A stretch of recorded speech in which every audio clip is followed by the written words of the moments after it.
สวัสดีค่ะยินดีต้อนรับสู่ช่อง Wake Up วันนี้มีบทความที่น่าสนใจจะมาเล่าให้ฟังเดี๋ยวเราเข้าไปรับฟังพร้อมกันเลยค่ะพลังสติอันบริสุทธิ์จงตระหนักถึงมันในตัวคุณจิตสำนึกเปลี่ยนชีวิตคุณไปตลอดกาลพลังแห่งความรักไร้เงื่อนไขความสมบูรณ์แบบของจักรวาลดวงอาทิตย์และดวงจันทร์ยังคงทำหน้าที่โดยไม่หวังให้คุณตอบแทนสายน้ำก็เป็นเช่นนั้นพืชที่ดูแลสัตว์แมลงและมนุษย์สัตว์มีห่วงโซ่อาหารของตนเองกินอาหารซึ่งกันและกันเพื่อความอยู่รอดของตนเองและมนุษย์ล่ะมนุษย์มีสติสามารถดูแลธรรมชาติที่เหลืออยู่พืชสัตว์และมนุษย์ด้วยกันแน่นอนทุกอย่างดูแลตัวมันเองทุกอย่างคือสติบริสุทธิ์ปรากฏในหลายรูปแบบทุกอย่างเต็มไปด้วยความสวยงามทุกอย่างอบกอดตัวมันเองทุกอย่างใส่ใจและปกป้องตัวมันเองนี่คือธรรมชาติของสติที่บริสุทธิ์เพราะคุณคือความรักที่ไม่มีเงื่อนไขและนี่คือความอุดมสมบูรณ์ทุกอย่างมีเสน่ห์ของมันความงามของมันแต่เมื่อจิตที่ควบคุมไม่ได้เข้ามาแทรกแซงมันก็จะกลายเป็นความพินาศความวุ่นวายความทุกข์ทรมานจิตที่ไร้หัวใจไร้สติจิตที่เต็มไปด้วยรูปแบบความคิดและนิสัยที่ได้มาในอดีตเก็บไว้ในใจว่าทุกอย่างดูแลตัวเองและทุกอย่างมีความอุดมสมบูรณ์มนุษย์ส่วนใหญ่มีชีวิตอยู่จากความขาดแคลนจากความกลัวและความกังวลเป็นสิ่งสำคัญที่จะมีความต้องการพื้นฐานของร่างกายที่ครอบคลุมอาหารน้ำบ้านเสื้อผ้าการดูแลสุขภาพและคนเรามีความคิดในการปกปิดความต้องการพื้นฐานของร่างกายด้วยการทำงานและมุ่งมั่นอย่างหนักเพื่อให้สามารถบรรลุเงินจำนวนหนึ่งในสิ้นเดือนนี้นั่นคือมนุษย์อาศัยอยู่ในนิสัยของการเป็นทาสเพื่อตอบสนองความต้องการพื้นฐานของร่างกายดังนั้นมนุษย์จึงไม่ได้ทำงานเพื่อมีชีวิตอยู่แต่เพื่ออยู่รอดและนี่ไม่ได้สอดคล้องกับจักรวาลซึ่งมีความอุดมสมบูรณ์เมื่อมนุษย์มีจิตวิสัยวิธีที่เขาทำให้ผลกำไรทางเศรษฐกิจเพื่อให้สามารถตอบสนองความต้องการมนุษย์คนนี้ก็จบลงด้วยการตกเป็นทาสของระบบชีวิตจากความกลัวความกดดันก่อนความปลอดภัยต้องทำมาหากินเพื่อที่จะได้มีกินหาเพื่อความต้องการของตนเองและครอบครัวนี่ไม่ได้อาศัยอยู่ในสายกับการไร้ของจักรวาลแต่ค่อนข้างตรงข้ามเป็นโฟกัสที่นี่เป็นเป้าหมายของการทำเงินจากนั้นทุกอย่างก็กลายเป็นภาระหน้าที่ภาระพันธนาการดังนั้นจึงประสบปัญหาไม่มีความสุขและโรคภัยต่างๆเราต้องเปลี่ยนความคิดของเราจุดโฟกัสหลักของเราสิ่งสำคัญที่สุดซึ่งไม่ได้ขึ้นอยู่กับเป้าหมายของการหาเงินเพื่อตอบสนองความต้องการของตนแต่ขึ้นอยู่กับการสอดคล้องกับความอุดมสมบูรณ์ของจักรวาลเมื่อเราเรียนรู้ที่จะสอดคล้องกับความอุดมสมบูรณ์เราบรรลุอิสรภาพความพึงพอใจและความสุขของการรู้ว่าจักรวาลโอบกอดเราและใส่ใจเราด้วยความรักครอบคลุมทุกความต้องการพื้นฐานของเราและเราจะหยุดการเป็นทาสเพื่อเป็นมนุษย์อย่างอิสระและเต็มไปด้วยความอุดมสมบูรณ์ประเด็นหลักที่ต้องพิจารณาไม่ใช่เป้าหมายของการหาเงินแต่มีทัศนคติในการทำประโยชน์ต่อผู้อื่นเสมอไม่ว่าจะเป็นมนุษย์สัตว์พืชและโลกเป้าหมายในใจมาจากหาเงินเปลี่ยนเป็นฉันจะร่วมมือกับโลกและคนอื่นๆเมื่อมนุษย์หยุดที่จะสนใจในวัตถุประสงค์เพื่อให้ได้วัตถุประสงค์เพื่อตอบสนองความต้องการพื้นฐานของพวกเขาและเริ่มที่จะพัฒนาทัศนคติของความเห็นอกเห็นใจความร่วมมือการให้โดยไม่คาดหวังได้รับสิ่งตอบแทนจากการแบ่งปันความสุขและพรสวรรค์กับคนอื่นด้วยความรักที่ไม่มีเงื่อนไขเท่านั้น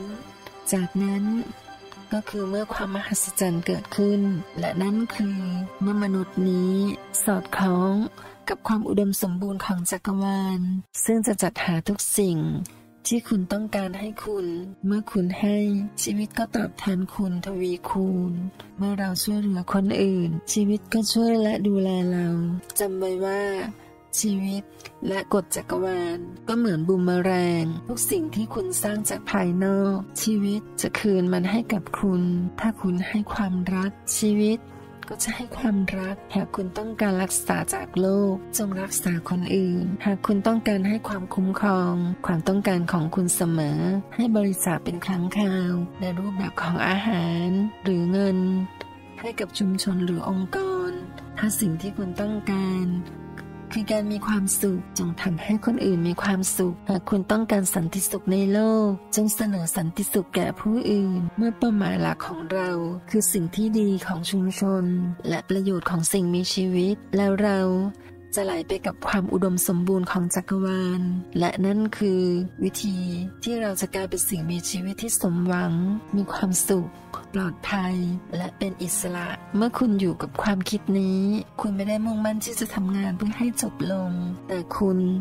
สนุกกับการทำสิ่งที่คุณรักมากที่สุดและแบ่งปันมันกับคนอื่นๆในทางที่ไม่เห็นแก่ตัวโดยไม่ต้องร้องขออะไรตอบแทนนั่นคือเมื่อคุณเห็นปาฏิหาริย์แห่งชีวิตคุณเห็นว่าชีวิตโอบกอดคุณและใส่ใจคุณอย่างไรเพราะทุกสิ่งที่คุณให้ไปมันย้อนกลับมาหาคุณง่ายๆแค่นี้เองคุณไม่จำเป็นต้องเป็นทาสเพื่อที่จะอยู่รอดแค่มองไปที่หัวใจของคุณหาสิ่งที่คุณรักทำมากที่สุดและคุณสามารถแบ่งปันกับคนอื่นได้แบ่งปันจากความรักจากความพึงพอใจจากความสุขของคุณแล้วคุณจะเห็นปาฏิหาริย์แห่งชีวิตเมื่อนั้นคุณจะเห็นว่าทุกชีวิตต้องการคืออิสรภาพและความสุขของคุณเพียงคุณมีความตั้งใจอิสระที่จะเปลี่ยนชีวิตที่จะเปลี่ยนวิธีการของคุณและสามารถมองเห็นด้วยตาของคุณความงดงามและความรักที่ยิ่งใหญ่จนชีวิตสามารถดูแลคุณและการดำรงอยู่ทั้งหมดนี่คือโลกกระจกแห่งสติสัมปชัญญะโลกนี้เป็นความจริงเท่าที่ปรากฏรูปลักษณ์มีอยู่จริงแต่ไม่มีความเป็นจริงด้วยตัวเองมันเป็นแค่ภาพลวงตาคือสติที่บริสุทธิ์มากที่สร้างมันขึ้นมา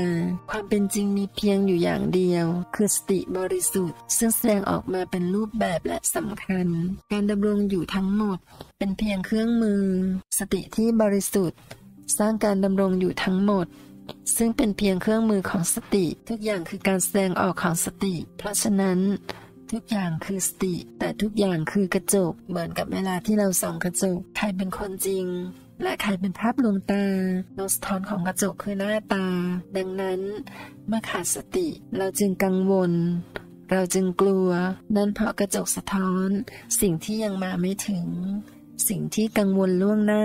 ซึ่งไม่ใช่ปัจจุบันไม่ใช่ความจริงสิ่งเดียวที่เป็นความจริงคือความเงียบความว่างเปล่าคือพื้นที่เงียบของสติที่เรารู้สึกเมื่อเรายังคงอยู่ในความเงียบและทุกอย่างจะหายไป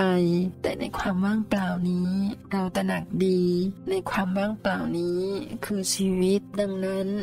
เราจึงเป็นในแง่ของการปรากฏตัวแต่สิ่งเหล่านี้ไม่มีความเป็นจริงพื้นฐานเหมือนกับภาพยนตร์ที่ฉายบนจอภาพยนตร์ดูเหมือนจริงแต่สุดท้าย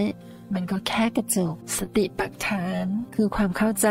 ตามเป็นจริงของสิ่งทั้งปวงโดยไม่ถูกกิเลสครอบงำมีสติแล้วเป็นสิ่งที่ไม่ประจักษ์เป็นนิรันดร์อย่างไรก็ตามการเข้าสู่การเข้าใจจักรวาลต้องค่อยๆเริ่มจากการมีสติเท่านั้นสติตัวเองคือความเป็นอยู่ของตัวเองการเป็นมนุษย์ต่างดาวไปตามกาลเวลาดังนั้นมนุษย์ต่างดาว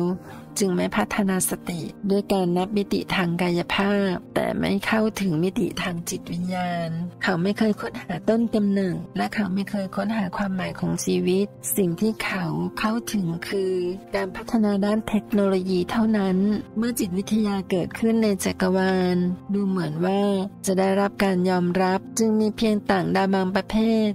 ที่สามารถเข้าถึงต้นกำเนิดของชีวิตแต่กระนั้นแล้วดาวของพวกเขาก็ถึงการอวสานมีเพียงจำนวนเดียวเพียงหยิบมือ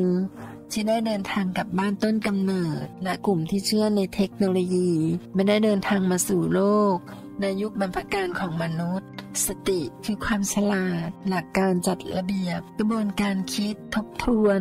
และวิเคราะห์สติได้รับการเตรียมรูปแบบมาเป็นเวลาหลายล้านปี